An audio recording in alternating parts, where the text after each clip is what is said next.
संस्कार सीता जी को दिया जा रहा है।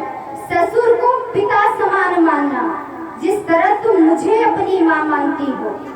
ननद को बहन की तरह देखना और देवर को भाई की तरह। और पति के रुख को लख कर, यानी पति के रुख को देखकर पति कुछ कहे ना, उसके पहले ही कार्य को कर जाना। सास की सेवा करना।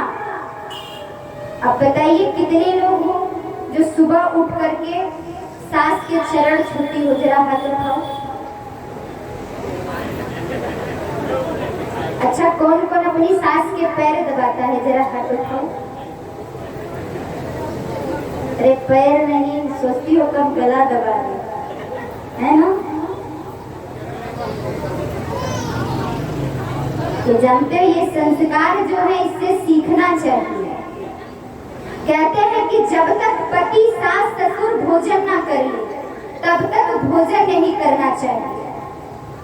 पति के बाद ही पत्नी को भोजन करना चाहिए। अब बताइए कितनी ऐसी पत्नियां हैं जो पति को भोजन कराने के बाद भोजन करती हैं? जरा हाथ उठाइए। और इधर वाले? अच्छा, सभी लोग बहुत चालाक हो। जानते हो ऐसा क्यों करती हो? पहले भोजन इसलिए कराती हो, कहते हैं पहली जो रोटी होती है वो सुबह सुबह आप बनाते हो तो पहले ही पति देव को बुलाते हैं, अजी भोजन बन गया है, आइए गरम गरम बन गया है।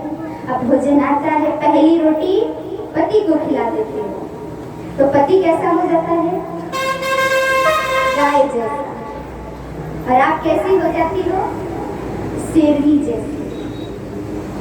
इसीलिए तो खुद दहाड़ती हो, अगर पति कुछ बोल दे तो पहले ही व्यवस्था बना के रखी हो कि गाय जैसा तो पहले ही बनाइए। लेकिन नियम क्या कहता है कि सास ससुर और पति के बाद ही भोजन करना चाहिए।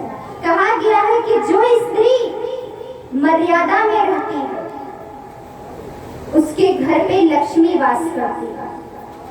जो स्त्री मर्यादा को लांघ कर घर से बाहर जाती है उसके घर में कभी भी लक्ष्मी वास नहीं करती।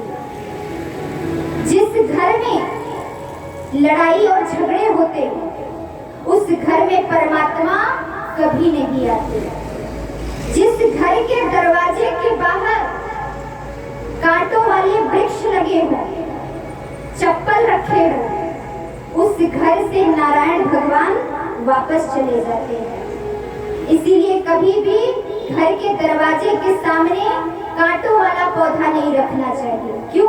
क्योंकि जब शाम का बेला होता है तब हम कहते हैं ना कि अब परमात्मा हमारे घर में आने वाले हैं, तो वो दरवाजे से ही लौट जाते हैं। जिस घर में टूटे फूटे बर्तन में भोजन किया जाता है उस घर से लक्ष्मी चली जाती है, उस घर में दरिद्रता वास करता है।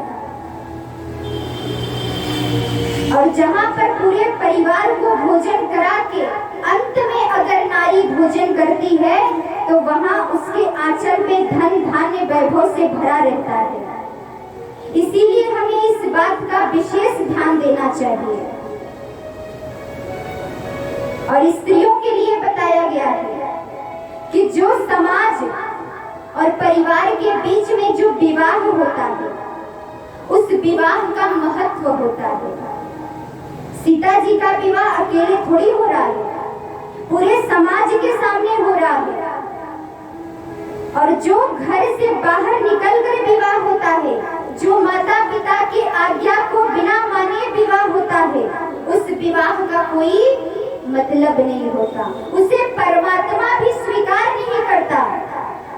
अगर आप सोचते हो कि माता पिता के आशीर्वाद के बिना हम विवाह कर ले, तो भगवान कहते हैं कि अगर माता पिता का आशीर्वाद नहीं मिला है तो मेरा भी आशीर्वाद नहीं मिलेगा।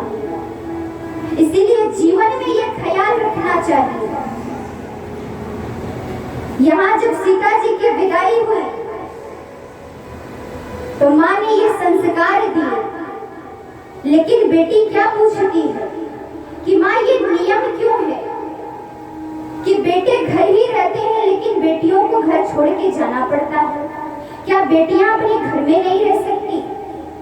माँ कहती है कि तू घर की लाडली है, तू घर की गुड़िया है, लेकिन फिर भी एक समय आता है तो घर से हमें दूसरे घर जाना पड़ता है।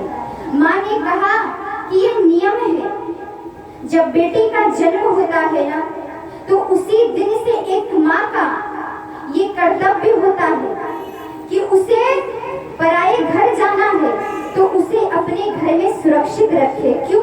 क्योंकि बेटी दूसरे की अमानत होती है, वो कभी अपने घर पे नहीं रह सकती। इसीलिए माँ कहती है,